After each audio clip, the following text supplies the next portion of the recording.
A gente tem estudado esse tema aqui todo domingo, que é uma série de mensagens. Ainda, não é uma pergunta, é uma afirmação, ainda nesse mundo complicado, caótico, difícil, ainda vale a pena a gente fazer o bem. E aquelas palavras têm a ver com cada tema que a gente estuda cada domingo. Daqui de janeiro, fevereiro e março, nós vamos refletir sobre isso. E sempre no livro de Tiago, que é um livro da Bíblia, uma carta que esse homem de Deus, irmão de Jesus, escreveu para uma igreja, uma série de igrejas, uma série de irmãos que enfrentavam algumas dificuldades, e eles ali os exortou, confortou e confrontou com algumas questões. Então a gente vai abrir em Tiago, capítulo 2, versículos 1 a 13. Não tem problema, se você não trouxe ou precisa de uma Bíblia, é só você levantar a sua mão, a gente vai levar ela já com o texto marcado, onde você estiver, você abre lá, vai estar Tiago, pega o número grande, que é o capítulo 2, e você vê a partir disso os números pequeninos, menorzinhos, é o versículos 1 a 13. Tiago 2, de 1 a 13, só você abrir no marcador de Bíblia, que ele já vai estar aberto no texto que a gente vai refletir e estudar o texto da palavra de Deus. Quando ele assim diz: meus irmãos, como tendes fé em nosso Senhor Jesus Cristo, Senhor da glória, não façais discriminação das pessoas. Porque se entrar na vossa reunião, algum homem com anel de ouro no dedo e roupas caras, e entrar também algum pobre com roupas sujas, e mostrardes atenção para o que vem com roupas caras, e lhe disserdes: senta-te aqui num lugar de honra, e disseres ao pobre: fique em pé, ou senta-te junto ao estrado onde põe meus pés, não estareis fazendo distinção entre vós mesmos, e não vos tornareis juízes que se baseiam em padrões malignos?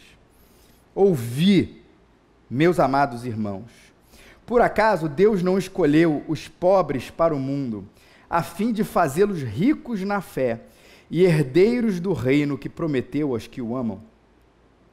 Mas vocês, desonram o pobre. Não são os ricos que vos oprimem e vos arrastam aos tribunais? Não são eles que blasfemam o bom nome que vos foi dado? Todavia, fazeis bem se estáis obedecendo à lei real, segundo a Escritura que diz: amarás o teu próximo como a ti mesmo. Mas se fazeis discriminação de pessoas, estáis cometendo pecado, e por isso sois condenados pela lei como transgressores, pois qualquer um que guarda toda a lei, mas tropeça em um só ponto, torna-se culpado de todos. Porque o mesmo que disse: não adulterarás, também disse: não matarás. Se não cometes adultério, mas és homicida, torna-te a ti mesmo transgressor da lei. Falai e procedei como quem há de ser julgado pela lei da liberdade, porque o juízo será sem misericórdia para quem não usou de misericórdia, e a misericórdia triunfa sobre o juízo.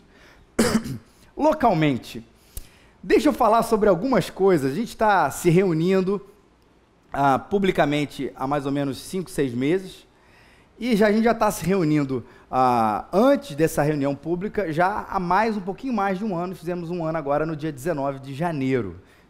Para quem não sabe, nós não somos uma igreja ainda organizada, a gente vai falar até sobre isso. Somos uma congregação, ou um projeto de plantação de igreja, ou uma startup de igreja, use como você compreender melhor, caminhando para que um dia a gente já seja uma igreja organizada. E nesse período, a gente já pode perceber algumas peculiaridades sobre a gente aqui. Vou falar algumas delas. Você sabia que a relação, e isso é raro numa igreja, a relação de homens e mulheres presentes, ela é bastante equilibrada. Olhando, normalmente, se você nunca foi a uma igreja ou uma igreja evangélica, você vai ver que a maioria dos lugares a presença feminina é infinitamente maior do que a masculina. Se você, fazendo aí a estatística do mês passado, a relação é tranquilamente 50%, 50%. Caso raro hoje em dia nas igrejas. Devo falar uma coisa que é peculiar, gente. Não sabia que nós somos uma igreja dentro de uma igreja? Se você nunca veio aqui, sabe que esse espaço aqui não é nosso, esse espaço é alugado por nós, mas aqui funciona de noite, no culto, acho que, se não me engano, das 18h30, a igreja que é dona desse espaço, a comunidade de Jesus. Só não vou convidar você para ir lá, porque aí fica um negócio meio complicado, né? Mas a gente é uma igreja dentro de uma igreja. Você sabe que nós somos uma igreja presbiteriana que não tem o nome de um bairro. Coisa rara também hoje em dia. Quase sempre ela está associada à igreja presbiteriana de ou do, e aí fala-se o nome do bairro. Nós não somos assim. Nós temos um nome que não nos identifica, apesar de acreditarmos na nossa missão no bairro, ela não nos identifica no bairro em si, mas tem muito mais a ver com o nosso propósito original, que é sermos raízes, acreditando que a nossa missão é ser e fazer discípulos de Jesus, e que cada discípulo de Jesus vive dessa maneira. Por favor, não complete o banner agora, olhe para mim. Nós não somos uma igreja ainda, como eu disse, mas eu não sei se você tem essa percepção, mas a gente já se sente como. Existem algumas limitações do fato da gente não ser igreja. Onde é que está a UPA aqui? Calma. Onde é que está o MP? A UPA é o grupo dos adolescentes, ainda não temos. Onde é que está o grupo dos jovens? Organizadamente, ainda não temos. Onde é que está essa tal programação? A gente vai chegar lá. Quando é que a gente vai começar a fazer isso? A gente está chegando. Por quê? E eu creio que essa é uma boa inquietação, parte de que a gente se senta aqui no todo domingo e já tem uma maravilhosa sensação de que, gente, somos uma igreja. Se não chegamos lá, foi uma questão de burocracia, ou de alguns papéis, ou alguns pré-requisitos que uma igreja precisa, ou uma congregação precisa para virar igreja. Mas a gente já se sente como se fosse. Uma sensação boa de pertencimento. Você sabia que a gente tem muitos, 5 no total, filhos de pastores aqui nessa igreja, e que, graças a Deus, aqui não são identificados como tais. Se você não sabe, deixe eles no anonimato. Mas somos 5 aqui, filhos de pastores, mas que não são identificados ou rotulados assim. Tem gente muito musical aqui na igreja. Tem gente, né, João, muito tecnológica aqui nessa igreja.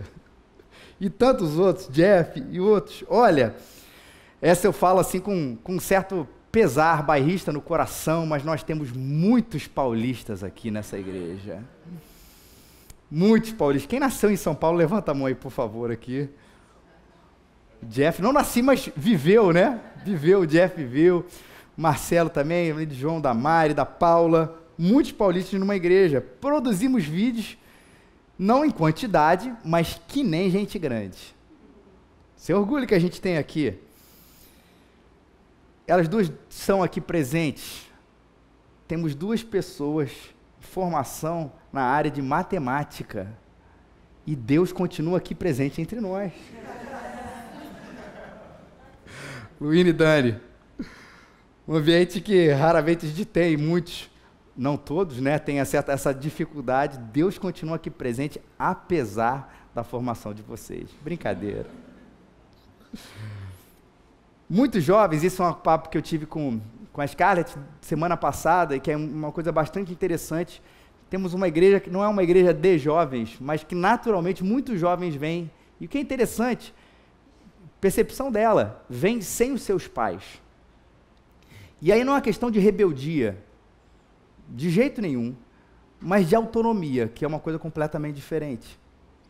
Rebeldia, assim, eu estou rompendo com eles. Não, autonomia, assim, não, eu creio em Jesus Cristo, eu creio em Deus, eu frequento uma igreja e essa é uma adesão minha. Não tem a ver com aquilo que meus pais me obrigam a fazer. Muitos vêm sem os seus pais. É uma coisa interessante sobre nós. É a maior, Bruninho, concentração de torcedores de futebol americano nessa igreja. Impressionante. Até então, gente empolgada porque hoje é o Super Bowl. Eu não vou nem fazer a pergunta, quantos aqui nem sabiam disso, que eu tenho certeza que deve ser a maioria. Mas o Jeff, o Bruno, o Gabriel, tantos outros, não é assim, aí eu assisto, não. É gente que ama esse negócio. E não é à toa que eu deixei por último, essa é a mais peculiar, o Gabriel já sabe o que é a mais peculiar de todas. A maioria é botafoguense, gente. Estou falando, é um negócio que você assim, não existe um lugar, né? 4 paredes, que a maioria é botafoguense. Sim, a maioria desse lugar é botafoguense. Na boa, pode levantar a mão se você torce pelo Botafogo. Aqui. Olha lá, não precisa ficar com vergonha, não. É uma galera muito grande aqui. Eu acho que isso torna a gente tão peculiares, não é verdade? Você começa a ver e perceber essas coisas, e fala assim, gente, não é questão de ser melhor ou de ser pior, mas a gente é diferente. A gente tem coisas que Deus mandou aqui, eu só falei de gosto, de peculiaridade, personalidade, coisas assim. Mas isso é bonito, que mesmo com essas peculiaridades e com caminhos diferentes, que cada um trilha na sua individualidade, o que nos une mesmo, apesar de sermos gente tão diferente, é que nós somos irmãos. Olha que bonito isso. A gente convive com essa diferença e com tantas outras. Falei dessas diferenças mais superficiais ou até mais engraçadas, mas o fato é que o que nos une é muito maior. Nós somos irmãos. Talvez você também tenha ouvido isso, o irmão tal. Isso não é um pronome de tratamento. Não é uma maneira de se dirigir a outra pessoa dentro de uma igreja, como se fosse um código de regra implícito, mas isso tem a ver com a nossa identidade, a gente se enxerga assim. Ou a Bíblia pede, ou chama a gente para a gente se enxergar assim. Nós somos irmãos. E a implicação é muito mais profunda do que a gente imagina. Isso tem a ver com a nossa solidariedade em relação à pessoa que está aqui com a gente. Se a gente é irmão, a gente se trata como tal, a gente tem que ser, ou precisa ser mais solidário. Isso se exemplifica também no cuidado que a gente tem com as pessoas. Irmão briga, não briga, gente? Ou não, né? É outra peculiaridade da igreja raiz, irmãos da igreja raiz não brigam, porque todos vivem em paz. Claro que não, a gente briga entre a gente, mas ao mesmo tempo, depois daquelas coisas, daquele negocinho, a gente se cuida. A gente não quer ver ninguém esculachando nosso irmão. E é irmão mesmo. A gente não quer ver ninguém falando mal. É que nem o Rio de Janeiro, não é? Aquela clássica crônica do Rica Peroni. Só pode falar mal do Rio de Janeiro quem? Quem é do Rio de Janeiro. Desculpa os nossos irmãos de outros estados. Mas que já são cariocas de coração. Não é não? Né, João? Mais ou menos. Mas é uma coisa que a gente tem, a gente esculacha isso, mas chega um cara de fora, ô meu irmão, quem vai à praia sou eu, cara. Quem tem o maraca sou eu, cara. Quem bebe o mate com biscoito Globo na praia sou eu. E tem uma coisa meio assim, né, ainda meio cheio de marra, só a gente pode falar sobre o Rio de Janeiro, e irmão é um pouco assim, a gente fala mal, mas os outros não podem, a gente se protege, na responsabilidade que a gente tem com o outro, e na qualidade que a gente estabelece nas nossas relações aqui. Porque qual é a outra ideia? Além do cuidado, desse compartilhamento das coisas, tem uma outra coisa, só tem um figurão aqui, nessa igreja, e pode ter certeza, não estou falando de mim, é Deus. Isso é a qualidade das nossas relações. Só uma pessoa é realmente o manda-chuva, o figurão, aquele de quem, quando ele chega, a gente se cala. Esse é Deus. No mais, as nossas relações, claro, são respeitosas, claro, existem autoridade, existe hierarquia sim, não uma hierarquia dessa louca que a gente vê por aqui, mas na autonomia das decisões que a gente toma. Mas figurão, só existe um aqui, é Deus. O resto, somos todos nós. Somos filhos, somos iguais perante Deus, somos sem cor, somos sem conta bancária, seja para mais, seja para menos, somos sem grau de importância, e isso tem a ver com a qualidade das nossas relações, porque todos somos filhos, irmãos. Felipe, lindo isso no papel, mas estou para entrar numa igreja onde as coisas se configuram assim de verdade. É uma luta, gente. Quando eu apresento tudo isso, que é o ideal da palavra de Deus, é porque é alguma coisa que a gente tem que perseguir o tempo inteiro.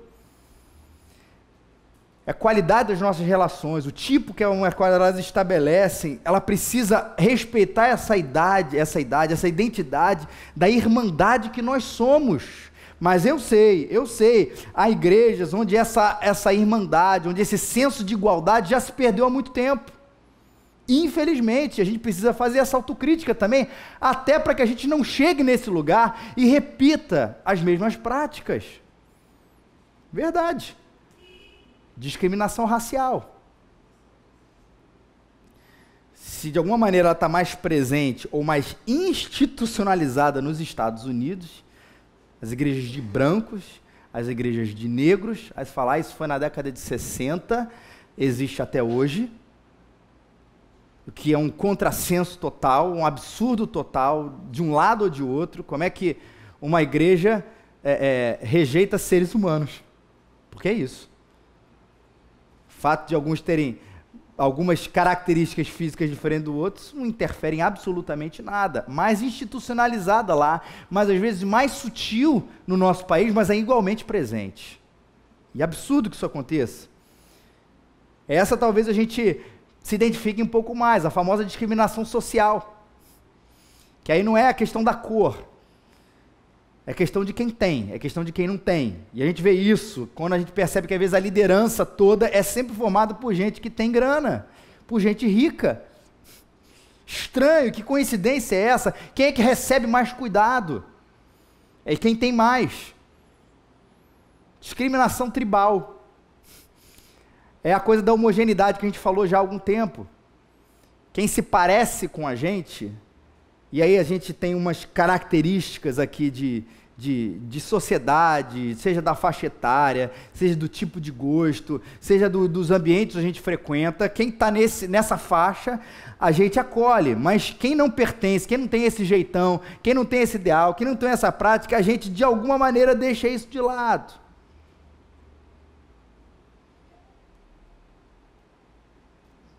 Às vezes as meninas falam disso, não que os homens não reparem, mas as meninas falam um pouco disso.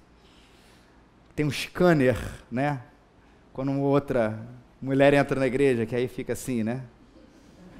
É um scanner que tem. Você percebe onde comprou o sapato, onde comprou a calça, onde comprou a blusa, né? E se a igreja tem 2 cultos, tem o scanner de manhã e o scanner da noite, que é para perceber se o da noite é igual ao da manhã. E aí, se ele tem uma certa homogeneidade naquilo que a gente entende como uma boa roupa, está dentro. É um passe para o grupo. Quem não está, naturalmente acaba se deixando de fora. Discriminação pela fama. É o político que tem mais atenção, é o artista que tem mais atenção, é gente como assim que tem mais privilégios, tem mais acessos.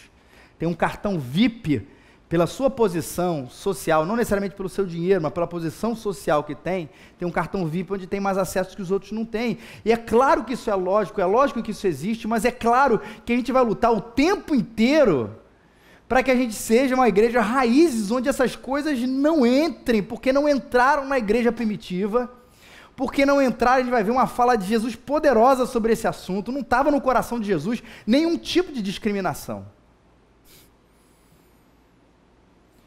E Tiago aponta, nesse texto, o que ele falou, não é só para constatar, mas é para mudar. Quando ele fala dessa igreja aqui, que ele está falando para Tiago, ou esse público que ele está dizendo, Tiago está falando aqui para esse público, ele está dizendo, isso acontece no meio de vocês, mas não é para constatar, não é para aplaudir, mas é para dizer, e vocês precisam mudar isso. Que de maneira prática, vocês não podem fazer discriminação de pessoas. A Nova Versão Internacional, outra versão da Bíblia, na hora da tradução, ele diz, não façam, versículo 1, não façam diferenças entre as pessoas, tratando essas pessoas com favoritismo. Não façam diferença entre as pessoas, tratando elas com favoritismo. E olha, e Tiago diz, mas com base em quê? Porque vocês têm fé em nosso Senhor Jesus Cristo, o Senhor da glória. Ok, por que a gente não trata as pessoas de maneira distinta? Porque vocês têm fé em nosso Senhor Jesus Cristo, Senhor da glória. Ter fé aqui, gente, presta atenção, não tem a ver com eu confio em Jesus. Esse sentido de ter fé em Jesus Cristo não é eu confio em Jesus Cristo, tem a ver com eu tenho uma fé, eu sou um cristão. Quando a gente às vezes pergunta, você tem alguma religião? Eu tenho uma fé, eu sou cristão, eu sigo o cristianismo. E essa é a ideia, porque vocês seguem a Jesus Cristo, porque vocês creem em Cristo como seu Senhor e Salvador, sim, vocês seguem os seus mandamentos, ou seja, vocês têm essa fé em nosso Senhor Jesus Cristo, Senhor da glória, que vocês não devem fazer discriminação de pessoas. Mas por que ele usa esse termo, o Senhor da glória é um contraste. Um pastor chamado Augusto Nicodemos, ele fala uma frase sobre esse texto, ele diz: o Senhor da glória, diante do qual o esplendor dos ricos se reduz a nada. Lembra a ideia do figurão? É isso. Vocês estão achando que vocês têm que dar mais importância a quem tem mais glória, vamos usar a expressão? A quem tem mais algum tipo de autonomia, algum tipo de sobressalência na sociedade, algum tipo de cargo, alguma coisa assim? Deixa eu mostrar para vocês quem é de fato o dono de toda a glória, da qual qualquer importância, qualquer cargo, qualquer dinheiro se esvai diante dele, e esse é Jesus Cristo. Sabe o que diz? Se alguém na igreja tem algum glamour, se alguém na igreja tem alguma importância, se alguém na igreja tem alguma majestade, se alguém na igreja tem algum privilégio, alguma autoridade, se alguém merece alguma reverência, essa pessoa existe, e só é uma: é Deus ou Jesus Cristo, o Senhor da glória. Quer dizer, você fica impressionado com um cara que se acha o dono do mundo? Todo domingo vai na sua igreja um cara que é dono do mundo. Você se acha impressionado, você fica impressionado, quer tratar bem alguém, porque ele é uma pessoa importante na sociedade carioca, na sociedade brasileira. Quero dizer para vocês, alguém que está acima, é soberano, acima de tudo, reina sobre todas essas coisas. É Jesus. Ele você olha e realmente os seus olhos ficam abertos, seu queixo caído, e fala assim: esse aí tem glória, esse tem majestade. É por isso que vocês, submetendo a ele, se admirem nele e não nos outros. Quem é que está mais cheio de glória nesse lugar? Mais majestade, mais glamour, usando a palavra de hoje? É Jesus. Como que isso acontecia na igreja? Porque se entrar na reunião de vocês algum homem com anel de ouro no dedo e roupas caras, e entrar algum pobre com roupas sujas, mostrais atenção para o que vem com roupas caras e lhe disseres: senta aqui num lugar de honra, e disseres ao pobre: fique em pé, ou senta de junto ao estrado onde põe meus pés, vocês não estariam fazendo distinção entre vós mesmos, e não vos tornareis juízes nos que se baseiam em padrões malignos. Ele diz: de que maneira prática isso acontece na igreja? Vocês fazem distinção. Quando, por exemplo, entra alguém com um anel de ouro e com roupas lindas, caras, de marca, como a gente diz hoje, e vocês dão um tratamento, isso acontecia na época, um tratamento diferenciado para esse, e não dão um tratamento tão bom para aquele outro, e parece que Tiago é duro na descrição dele, não é só uma questão de dar um pouquinho mais de atenção, inclusive de medidas práticas. Você que é rico, e senta aqui num lugar especial. E você que é pobre, olha, senta lá atrás, ou senta num lugar que ficava meio que abaixo dos lugares dos ricos. Senta ali no chão. Pertinho ali do deputado que chegou na igreja. Senta. Pertinho ali do candidato a prefeito. Senta ali. Por quê? Porque, no fundo, era o que o Tiago estava dizendo, as igrejas faziam essa distinção. Pergunta aí, é prática para a gente: onde estão os nossos olhos quando essas pessoas entram? Onde está a sua rejeição e onde está a sua atenção? Porque nem sempre uma coisa é um pouquinho diferente da outra. Às vezes a gente rejeita o pobre, ou talvez a gente não rejeite o pobre, mas atente ao rico.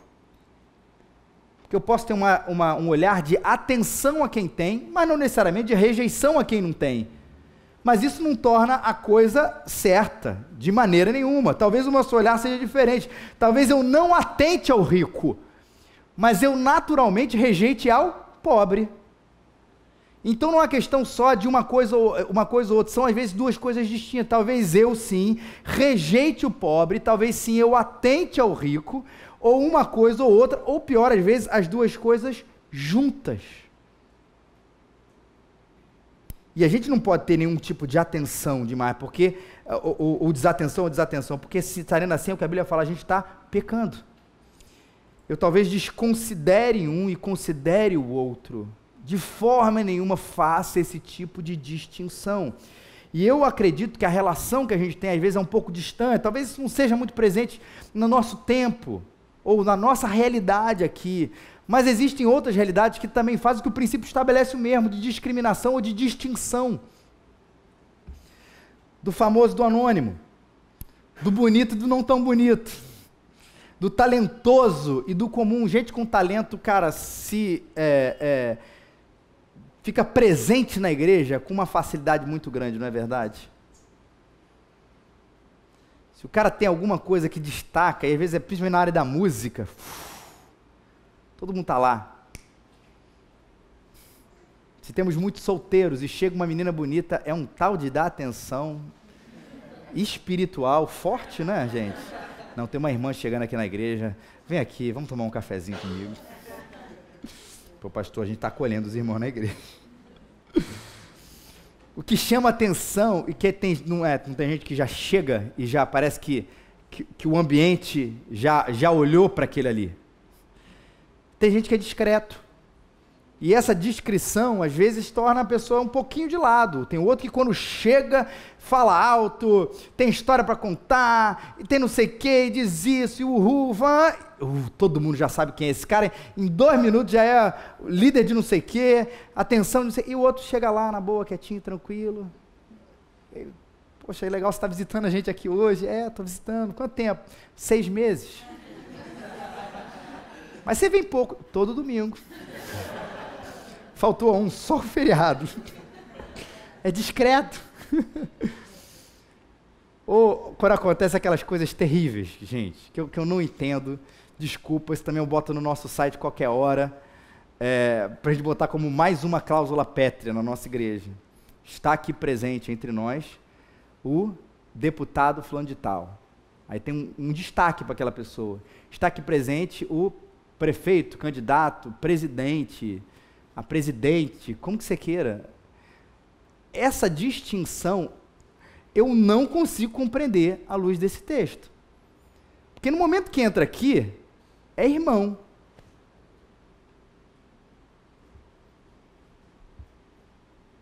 Você fala assim, a pessoa ainda não entregou o coração para Cristo. Vou dizer uma coisa, é gente. Pode ser deputado, pode ser anônimo, pode ser desempregado. Então tem que citar todo mundo. Está aqui presente o deputado fulano de tal, está aqui presente o arquiteto Ivan, está aqui presente a engenheira de som Carolina Montes, está aqui presente todo mundo, nas suas profissões, até chegar no deputado naquilo que ele faz. Tudo, eu tenho que dizer. Mas estranho que essas coisas não são ditas assim, né? É sempre alguém de proeminência que é colocado. Um absurdo. Eu trato com distinção aquele que precisa ser tratado como o igual nesse sentido. E é uma pergunta, o que a gente faz com isso? Ou por que a gente tem tanto essa coisa pelo glamour, pelos vitoriosos, pelos ricos, pelas pessoas que têm ascensão na nossa sociedade? Eu acho que a gente projeta nele aquilo que a gente gostaria de ser. É por isso que novela só dá certo quando o café da manhã é naquelas louças lá de prata, né? Com a moça que serve, com aquele uniforme, café da manhã, 3 horas tomando café da manhã, com aquele suco de laranja, croissant. Por quê? Porque as pessoas querem ver aquilo. Eu não quero ver a minha realidade. Não liga a televisão para ver, né, uma média com pão com manteiga, na chapa, naquele copo, sabe qual é, né? Sextavado, enfim. Não quero ver aquilo, se eu vejo, quando eu vou na padaria e tomo meu café da manhã, R$2. Eu quero ver aquilo que eu gostaria de ser. Então eu acho que essa atenção reflete um pouco isso. A gente quer ser aquilo, a gente imagina o glamour, a gente parece que e tem uma sensação de osmose, né? A gente vai se aproximando, vai que a gente fica parecido. Vai que a gente é convidado para a mesma festa. Vai que de repente o cara me arruma um emprego. Vai que eu fico igual, falo igual. Não, eu estava pensando em viajar esse fim de semana para a Europa. Quero que você vá comigo. Todas as despesas, vai que isso acontece. Então, vou colar com essa pessoa. A gente dá preferência, a gente imagina também, tem uma sensação de, parece que tem uma aura sobre ele, sobre os mais afortunados. Parece que, aqui tem uma coisa especial e por isso a gente trata. Vai que esse negócio também, essa nuvem, vem sobre mim. Queria dizer para vocês um texto que eu falei que eu nunca tinha percebido, texto do Evangelho, de um detalhe sobre Jesus, de como ele tratava as pessoas, nesse tipo de questão. Enviaram-lhe seus discípulos, juntamente com os herodianos, que lhe disseram, falaram para Jesus: Mestre, sabemos que és íntegro e que ensinas o caminho de Deus conforme a verdade. Tu não te deixas influenciar por ninguém, porque não te prendes à aparência dos homens. Mateus 22, 16 e 17. Mestre, eu sei que o senhor é íntegro, você ensina os caminhos de Deus conforme a verdade. Por que isso, né? Porque, às vezes, na tentativa de acolher fulano ou ciclano, a gente distorce, muda, suaviza a verdade, porque tem pessoas mais importantes que, se a gente disser certas coisas, fica meio complicado. E o tratamento de Jesus era igual, ou nesse pé de igualdade. Claro que para os fariseus, Jesus às vezes tinha um tratamento mais de choque. Para a mulher pecadora, um tratamento mais amoroso. Mas sabe o que é interessante nisso tudo? O objetivo era o mesmo. Era tirar o fariseu, que era um grupo religioso na época de Jesus, que se achava mais religioso do que ninguém, que seguia as coisas, achava que seguia as coisas certinho. Quando Jesus dá esse choque nele, é como se dissesse assim: meu irmão, experimenta a graça. Você se acha mais religioso, mais espiritual do que fulano de tal? Experimenta a graça. E você vai ver que tem muita coisa aí que é sua que é capa. Experimenta a graça. E quando ele pegava a mulher pecadora, a mulher que cometeu adultério, e falava com ela: vai e não peques mais, é para o quê? A mesma coisa. Minha querida, abandona isso, experimenta a graça, vai e não peques mais. Só que são dois momentos diferentes de vida, dois tipos diferentes de prática, e Jesus tratava com distinção. Mas para quê? Para chegar no mesmo lugar. Tinha uma professora de psicologia, ela falava assim, quando chegava alguém no consultório, e a pessoa se achava cheia das coisas, né? Metida demais e tal, e chegava, pegava, botava o copo lá, e ele falava assim: opa, não pode botar o copo aí não. Qualquer coisa que a pessoa fazia, ela dava um corte, como dizendo assim: a vida tem limites, senão você vai chegar num ambiente e controlar. E ela falava, e o contrário era diferente. Quando chegava uma pessoa, às vezes com cheio de 1000 dedos, tipo assim: posso espirrar? Posso pegar um lencinho aí? Eu reponho semana que vem. O tratamento era outro. Era muito mais de liberdade. Cara, vê o teu potencial aí, não precisa ficar pedindo desculpa por essas pequenas coisas. Mas o objetivo era o mesmo, era a cura. Tratamento ali daquelas coisas, mas de uma doença que às vezes enfatiza esse lado que eu sou o dono das coisas, e as pessoas enfatizam o outro que assim, cara, eu não sou dono de nada. Peraí. Tratamentos diferentes, mas para chegar nesse mesmo lugar. Warren Wiersbe, o comentarista, ele diz o seguinte: Nosso Senhor não olhou a aparência exterior, ele olhou o coração. Ele não se impressionou com a riqueza ou o status social. A pobre viúva que deu sua pequena oferta foi maior para os seus olhos do que o rico fariseu que deu a sua grande doação. Ele viu o potencial na vida dos pecadores. Em Simão ele viu uma rocha. Em Mateus o publicano, ele viu um fiel discípulo que um dia iria escrever um dos 4 evangelhos.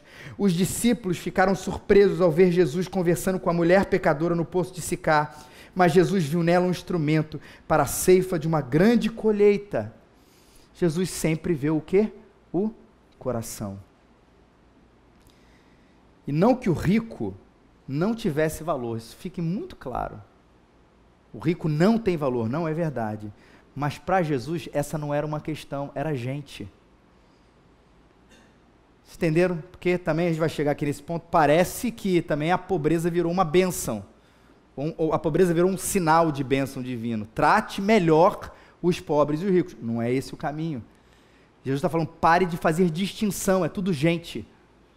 Se tiver que falar com dureza para uma pessoa mais pobre, fale. Se tiver que falar com dureza para uma pessoa mais rica, fale. Se tiver que falar com suavidade para um, para outro, não faz distinção, seja de que jeito que for, fale a verdade. Era o que Jesus estava falando, ele foi elogiado por isso. Porque tu tens o compromisso com a verdade e não te deixes influenciar por ninguém, porque não te prendes à aparência dos homens. E a aparência dos homens, com certeza, não tem a ver só com o rosto bonito, mas aquilo que o homem é diante da sociedade e não diante de Deus. Briguei aqui, escrevi que se existisse uma Caras celestial, só tinha foto de Jesus. Pode a primeira capa, Jesus, segunda página, primeira página, quarta página, glamour celestial. É só Jesus, gente. Tiago dá as razões porque a gente não deve fazer. Por quê? Primeiro, porque quando vocês fazem isso, vocês fazem distinção entre vós mesmos.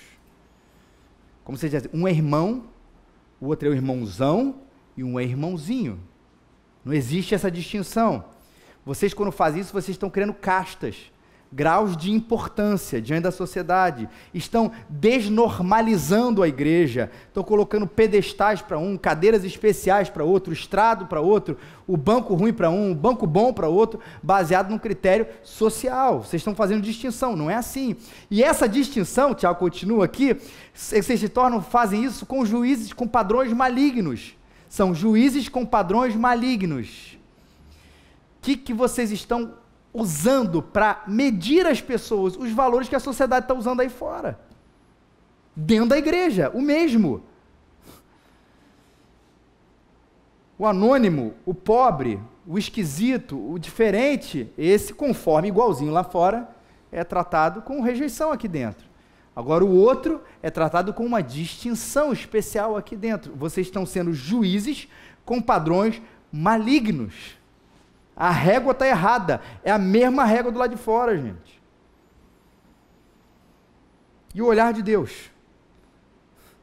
Não devemos fazer isso, por causa da distinção que vocês fazem, porque vocês julgam com padrões malignos e porque vocês deixam de olhar com o olhar de Deus. Ouvi, meus amados irmãos, por acaso Deus não escolheu os pobres para o mundo, a fim de fazê-los ricos na fé e herdeiros do reino que prometeu aos que o amam? Vocês não dão atenção aos mais simples. Vocês me dizem que querem agradar a Deus e ser como Ele. Tiago diz, olha para quem Deus escolheu. Olha para quem Deus deu atenção. E aí entra aquela parte que eu disse, não que a pobreza seja também uma bênção especial. Pobreza não é uma bênção especial, né? Parece que esse texto parece que diz isso, né? Deus fez os pobres pobres, para que eles ralem muito aqui, passem dificuldade aqui, mas no porvir, eles sejam os maiores herdeiros, ou seja, essa é a melhor lógica que existe. Aí parece que a lógica contrária também é verdadeiro, né? Aqueles que têm dinheiro aqui, serão, né? Se você mora na Vieira Soto na terra, você vai morar mal no céu. Se você mora mal na terra, você vai morar na Vieira Soto de Jerusalém, celestial. A lógica não é essa. A gente é, diante de Deus, lavado e remido pelo sangue de Jesus, seja que classe social a gente for. Mas, Deus escolhe, a gente vai ver 1 Coríntios 1, 26 a 29, muitas vezes, as pessoas mais simples para destronar ou para humilhar aqueles que se acham alguma coisa. É como se fosse um recado de Deus, que não é pela pobreza em si, mas uma didática de Deus para ensinar a humanidade quem tem glória, quem reina, quem é o sábio, quem é o poderoso, quem é o que é acima de todas as coisas, quem é que pode envergonhar os fortes. Esse é Deus. Como ele se configura na sociedade, como ele se mostra assim. Não pense que vocês, quando foram chamados, poucos eram sábios, eu pense no que vocês eram quando foram chamados. Poucos eram sábios segundo os padrões humanos, poucos eram poderosos, poucos eram de nobre nascimento. Mas Deus escolheu as coisas loucas do mundo para envergonhar os sábios, escolheu as coisas fracas do mundo para envergonhar as fortes, escolheu as insignificantes do mundo, as desprezadas que nada são, para reduzir a nada as que são, para que ninguém se vanglorie diante dele. Pobreza não é uma bênção especial, mas muitas vezes Deus usa, né, essa escolha para que aqueles que se acham alguma coisa olhem para si e falem assim, eu não sou absolutamente nada. Olha o que Deus está fazendo através de uma igreja forte, caridosa, presente na sociedade, que faz o bem. Olha o que Ele está fazendo com gente simples. Aí começa uma explicação, porque as pessoas procuram a Deus quando elas são mais simples, porque na verdade elas não têm nada, então elas têm que idealizar alguma realidade. Não. É Deus mostrando para a nossa sabedoria, para o nosso senso de autonomia que achamos que temos como seres humanos, de que vamos voltar à simplicidade, que todos nós, tendo muito dinheiro, muita influência, muito poder, ou o contrário, todos nós precisamos de Deus. E podemos aprender isso também olhando para o tempo em que a gente vive e de como Deus escolhe também os pobres para o mundo, fazê-los ricos na fé e herdeiros do reino que prometeu aos que o amam. Uma razão prática também, porque são eles que arrastam vocês para os tribunais. Assim, peraí, isso era muito provavelmente, e Nicodemos acha realmente que Tiago escreve para uma comunidade específica, uma realidade estava acontecendo. Vocês chegam, tratam bem as pessoas na sua igreja, com distinção essas que tem, mas são essas que depois vão esculachar vocês lá nos tribunais. São essas que vão aumentar os impostos, são essas que vão botar altas cargas de trabalho sobre vocês, são essas que vão fazer você pague até o último segundo aquilo que vocês estão devendo, depois acusar vocês de traição a César. São esses que vocês estão tratando com distinção, são esses que blasfemam o nome dado a vocês, que não merecem cristãos. Não se importam, são esses que não se importam em falar mal do Cristo a que vocês servem, não se importam em falar mal do Senhor Jesus a quem você serve. E vocês os tratam como se fossem as pessoas mais importantes. Uma razão prática. São esses que estão esculachando, são esses que estão arrastando vocês, são esses que estão oprimindo.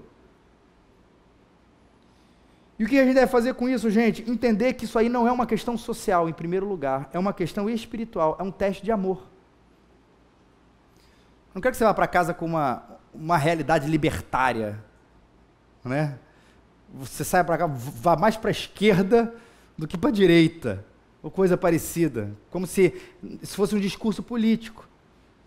Isso é o discurso espiritual que a Bíblia fala, é uma questão de amor, porque todavia fazeis bem se estáis obedecendo à lei real, a lei que diz, amarás o teu próximo como a ti mesmo. Por que a gente faz isso? Não é porque a gente acredita no socialismo, no comunismo, na mesodireita, na mesoesquerda, seja lá o que for, na sua ideal político, partidário, não é isso.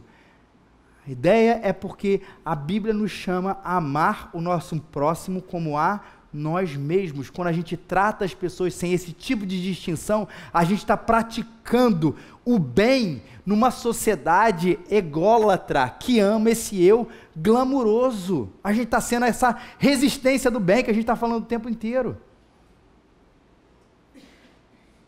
Se vocês fazem essa discriminação, vocês estão cometendo pecado e são condenados pela lei como transgressores.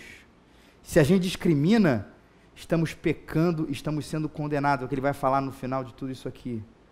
Porque se uma pessoa guarda toda a lei e tropeça num só ponto, olha o que Tiago diz, ele é culpado de todos. Fico imaginando por que Tiago falou isso. Depois de ter falado tudo isso, vai falar sobre esse assunto. Bom, porque eu acho que a gente tem um momento que a gente acha que a gente pode escolher.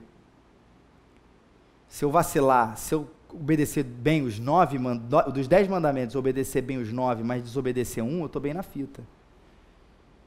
E isso às vezes acomoda a gente. Não, eu não faço isso, isso, isso. E Tiago está aplicando o mandamento não matarás, como Jesus aplica, que não é só o assassinato ruim da coisa. É às vezes quando a gente mata as pessoas com as nossas próprias palavras. Porque Jesus, no discurso do Sermão do Monte, ele vai falar sobre o que está por detrás dos 10 mandamentos.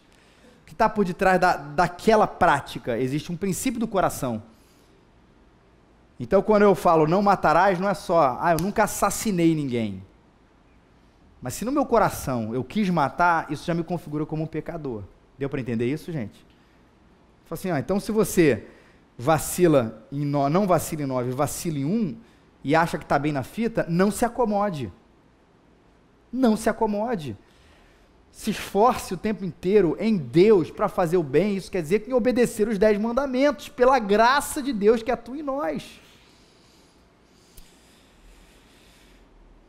Falai e procedei como quem há de ser julgado pela lei da liberdade, porque o juízo será sem misericórdia para quem não usou de misericórdia. Por isso essa última parte também é verdade. Se você não tiver misericórdia, não terão misericórdia com você, e esse você é Deus. Se você não tiver misericórdia com os outros, Deus não vai ter misericórdia com você. Por quê? Porque quem é cristão de verdade, e essa é a grande ênfase de Tiago, precisa demonstrar pelas obras o que crê. Ou reverter na ordem, se você não está conseguindo usar de misericórdia para as outras pessoas, e essa coisa da distinção, provavelmente é porque um dia você não foi alcançado pela graça de Deus.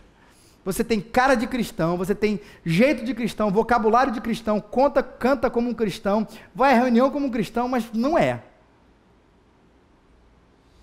E a gente vai ver isso bastante nesses textos, porque fala da sua fé, com a sua fé, mas eu vou te mostrar com as minhas obras aquilo que eu acredito.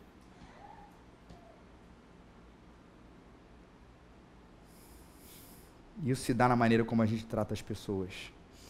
Só vai ter misericórdia quem um dia foi alcançado pela graça de Deus. Só Deus pode destruir os padrões malignos como nós olhamos uns os outros. E se isso não aconteceu, porque talvez os seus óculos estejam ali presos em ti, porque a transformação da graça ainda não aconteceu no seu coração. Quero concluir dizendo, compartilhe. E eu estou chamando isso de humildade. Compartilhe humildade. Porque a humildade não é uma relação de você com você, mas é a humildade quando você acolhe, reconhece a presença do outro sem distinção.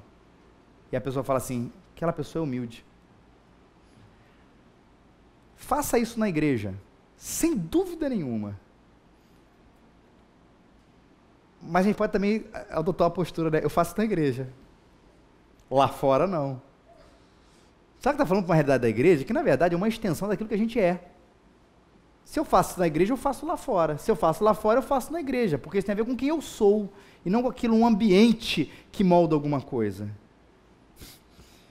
Faça isso com quem trabalha com você. Faça isso com quem trabalha para você. Faça isso com quem talvez seja a pessoa mais simples e que passe mais despercebido pelo mundo. Faça isso com quem passa por você. Isso é prático, eu vou dizer. Converse com essas pessoas. Cumprimente. Até escrevi aqui que eu acho engraçado. Trate como se fosse gente. Sabe por quê? Porque elas são. Mas não tem? Parece que a gente tem que dizer, ó, gente, trata aquela pessoa simples que trabalha com você ou para você como ela se fosse gente. Tem que chegar ao ponto de dizer, porque na verdade são. Só que lembrando aquela história que a gente vive numa burguesia que parece tão esquisita que a gente já adotou essa casta. Talvez dentro da igreja não, mas lá fora sim. Então certas pessoas, a gente tem uma certa qualidade de trabalhadores, assalariados, empregados, a gente faz uma distinção. Que não é de hierarquia de trabalho, é de qualidade de gente. E por isso tem umas pessoas que são invisíveis. Por isso tem umas pessoas que a gente não fala. Por isso tem pessoas que não dá atenção. Porque a gente já fez isso. Não é só dentro da igreja, não, é lá fora. Aí, que é interessante, quando alguém chega pra gente, e eu espero que todo mundo tenha aqui tido essa experiência e fala assim, cara, eu gosto muito de você e tal, uma pessoa que socialmente, entendam bem, socialmente, é a pessoa mais simples que você, ou trabalha sob a sua subordinação, ou tem menos dinheiro que você, e chega assim, pô, eu gosto de você porque você é humilde. Ah, é? Pô, você fala com a gente. Cara, por que eu não falaria? Conversa, escuta. Aí você começa a perceber, por quê? Porque o padrão maligno aí fora é isso mesmo, é o da casta. E tem a casta da casta, né? Porque tem a galera que é simples, aí esse cara tem uma diretoria da simplicidade. Aí o cara adota o padrão maligno, aí é o maior entre os menores. Mas o cara já se sente. E aí começa esse negócio. E que tal se no nosso ambiente de trabalho, gente, a gente falasse com as pessoas mais simples do que a gente? Porque a gente percebeu que elas são gente. Isso faz uma diferença tão grande. E eles vão te chamar de humilde por uma coisa que para nós deveria ser tão simples, mas que no tempo de hoje deixou de ser. Ainda vale a pena fazer o bem. Lembra de por quê? Perguntaram, por que você é assim? Olha, se você é simples, Deus resolveu falar comigo e eu era miserável. Essa é a grande base. Por que que alguém, no sentido, às vezes, da hierarquia do trabalho ou da hierarquia do dinheiro, mais e o menos, vai falar com algum de cima, vai falar com o de baixo, sem grau de importância, nessas relações sociais? Cara, alguém muito maior do que eu me viu miserável e veio falar comigo. Esse é Deus. Alguém que me amou de uma maneira tão grande e vendo eu que era espiritualmente fedendo pelos meus pecados e pelos meus erros, ele veio na minha direção. Deus enviou Jesus para falar comigo, para transformar a minha vida. Eu era incapaz de me chegar até Deus. Deus se chegou até mim. Eu não podia bater na sala de Jesus, marcar uma audiência, eu vou falar porque eu estou afim, porque eu tenho, não dá. É distância, separação, na verdade, entre eu e Deus. Mas Deus que cobriu a sua distância, cumpriu essa distância, ou acabou com essa distância, e veio até nós através do seu Filho Jesus. E tirou, e me amou, sem distinção. Não é porque eu era bonito, porque eu era feio, porque eu era rico, porque eu era pobre, porque eu era inteligente, mas porque ele era cheio de graça e mandou Jesus por mim. Tirou o pecado, que era aquilo que me separa de Deus, tirou o meu pecado, botou em Jesus Cristo, ele morreu por mim, para mostrar o seu amor e a sua justiça. Ele fez tudo isso, e ressuscitou me dando salvação. Se ele fez tudo isso, sendo a minha distância, a separação muito maior, não sou eu aqui na terra que não vou tentar minimamente, demonstrar esse amor entre as pessoas, sem essa distinção. Pode ter certeza que no mundo de arrogância burguesa de muitos moradores da Zona Sul do Rio, você vai fazer parte da resistência do bem, quando você acreditar que vale a pena fazer esse bem, porque Deus ama quando a gente faz isso, porque Ele fez isso com a gente. Que Deus nos abençoe.